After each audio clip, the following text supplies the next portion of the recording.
folks, welcome to the channel. I'm Don.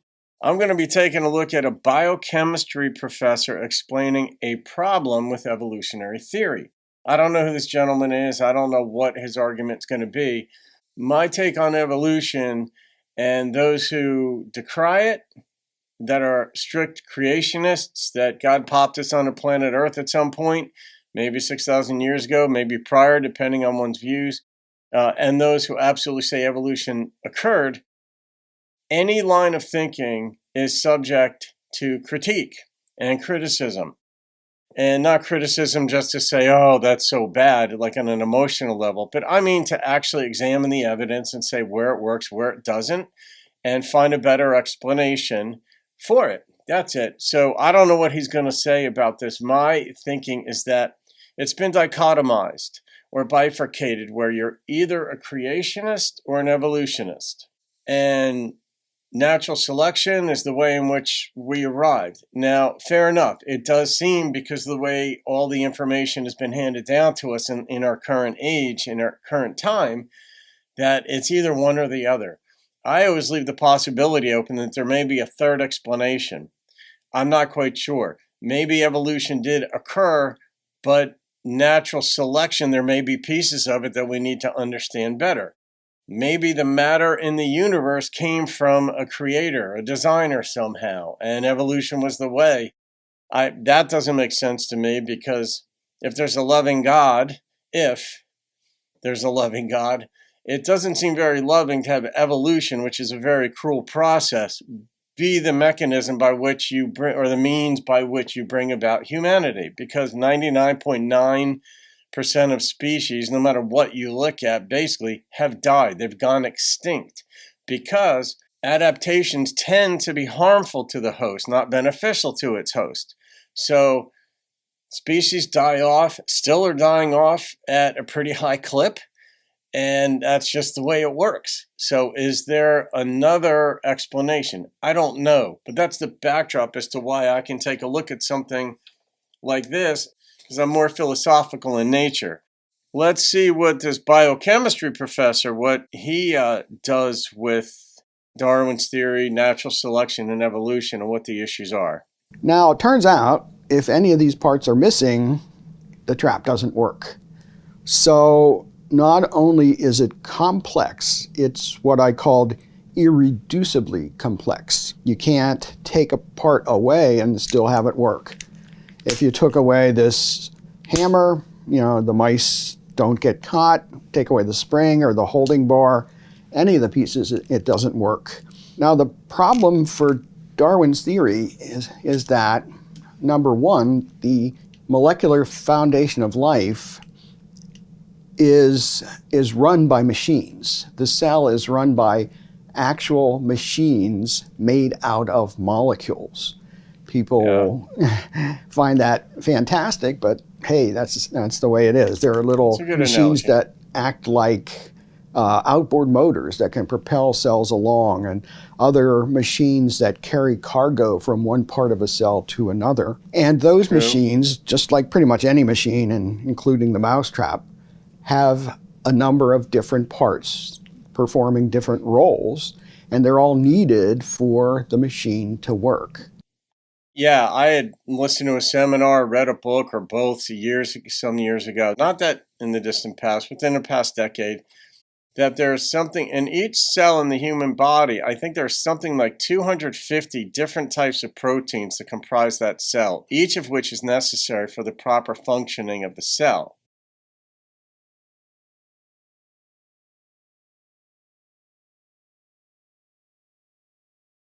And each has different functions and so forth, but each cell is extremely complex, which was not understood thousands of years ago, certainly, and only since electron microscopes and other ways in which we observe things. Darwin's theory of evolution requires that natural selection favor an organism that has a very small change that helps the organism do something better. So if we're taking that view of Darwinism, we can ask, how could something like this, something like a mousetrap, be put together one tiny step at a time? And it turns out it's surprisingly difficult. If you just had the wooden platform, just the bottom, that doesn't catch mice. If you put on, say, this holding bar, you might say, well, maybe if a mouse is running along, it would trip on the platform and impale itself on the holding bar. But that's kind of just silly. So this can't be made gradually. So that's a big problem for Darwin's theory, because pretty much the foundation of life, these things are all over the place. And furthermore, you can ask yourself, well, how do we recognize intelligence? And it turns out that the way that we recognize intelligence is by what I called a purposeful arrangement of parts. And that's when different parts are put up in relationship to each other. Fair enough. Where you can see that they have a purpose. That is, the arrangement has a purpose. An easy example are letters in a word. People put the letters in to form a word, words to make a sentence, and so on. And not only is this arrangement, this can't be put together gradually, but we immediately see that the arrangement of these parts has a purpose.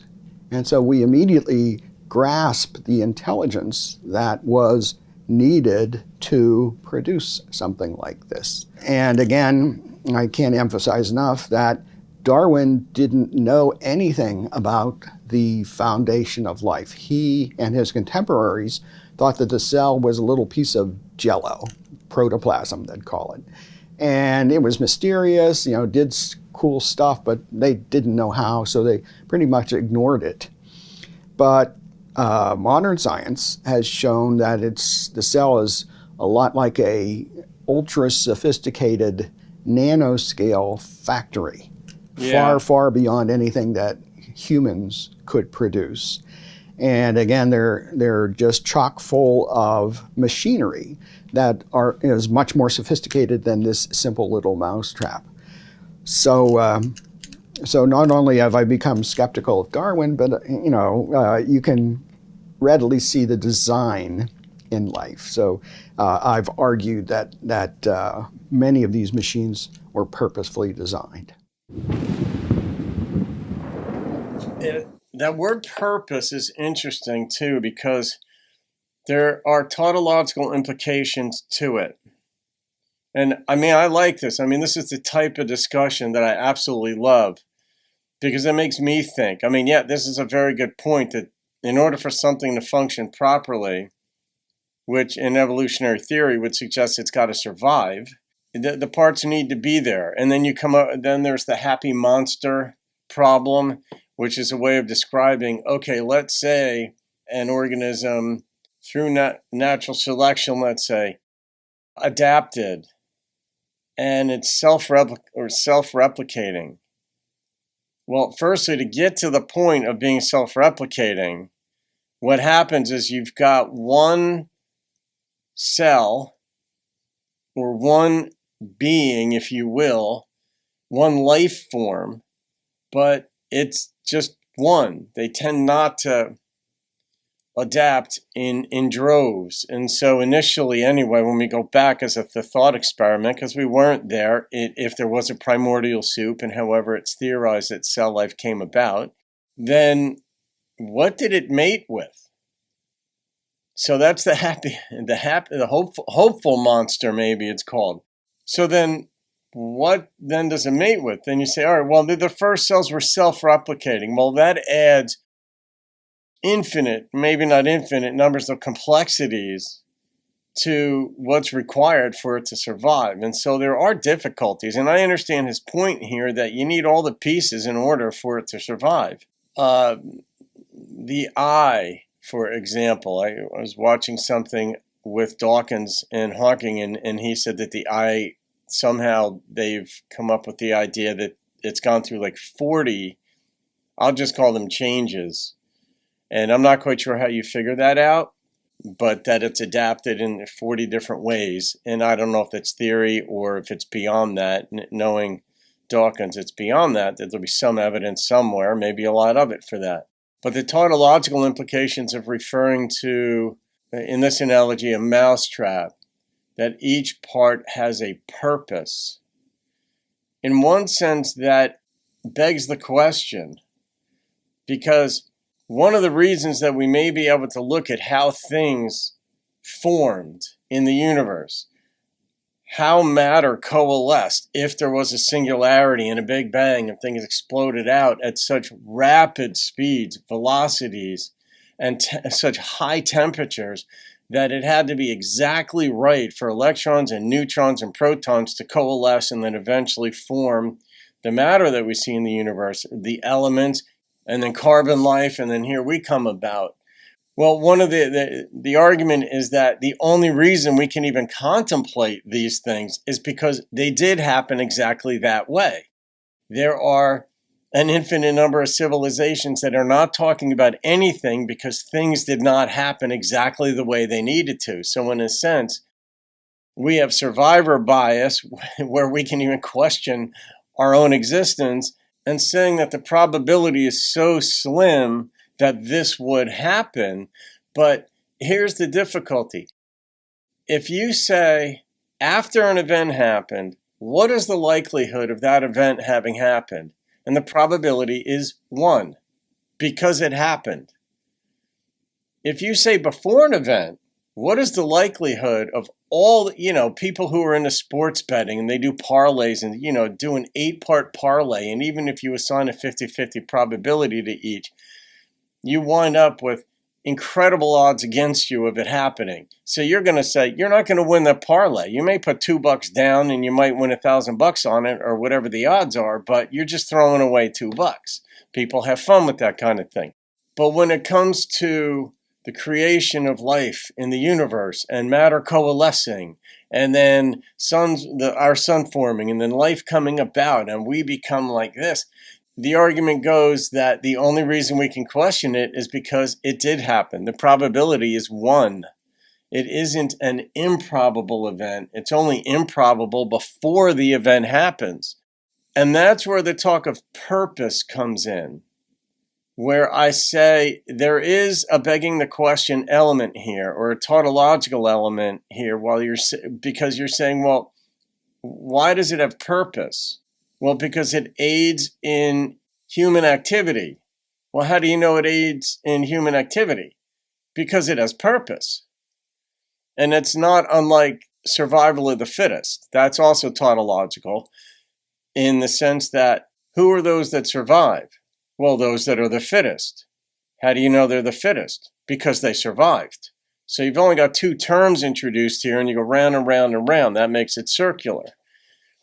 So the talk of purpose, when you look at a mousetrap, okay, you're saying it already exists. Each of these parts has purpose.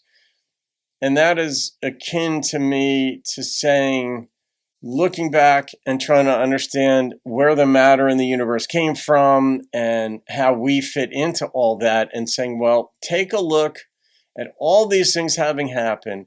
Of course, there was a purpose to the speed at which the Big Bang took place and the heat and all this that would ultimately bring us about. There was a purpose to it, and here we are. And that, to me, has that element of begging the question. So both camps have a tautological aspect to it, which used to be a problem for me, but then I've come to understand that many, many descriptions of life events, just regular life events that are inconsequential even, can be framed as a tautology. And tautology may be the way in which we actually live our life. A tautology is something that philosophers and logicians look at as being, to put it mildly, inconvenient to an argument, because you've only got 2 terms. But we may think in those terms, and it may actually aid in our survival to be that simple in the way we process things. But when we're reverse engineering things, when we're looking back or we're trying to use an analogy like a mousetrap, and I do like this analogy, it is planted in it's getting me thinking that, yeah, it does seem to be based on the way species have died out at the rate at which they've died out, whether it's plant, whether it's people, animals, fish, bacteria, what have you, they tend to die out. It would kind of make sense that how did we survive all of these adaptations? they tend to kill the host. But that may be exactly the way it happens. And the only reason we can even think about these things and question these things is because it happened that way. And we just may be ignorant of all the ways in which it happened. And ultimately, when all is said and done anyway, if all is ever said and done, it may turn out that there was an invisible God behind the whole thing, and he's just amused or something by our attempts at figuring things out. I have no idea. But this mousetrap example is fascinating, that all, the parts generally need to be in place all at once in order for the organism to survive. So, and possibly reproduce. So, all right, folks, leave your thoughts on that one. That was kind of fun. I like the guy. I like the way he presented it. He wasn't douchey. He just presented his argument, and he is a biochemist with a PhD, so it's not like he's a lightweight. So I like what he said. All right, folks, I hope you enjoyed that. Have a great day. See you on another video. And thinking theology, or thinking about it, or thinking of ways of presenting it or something. Have a great day.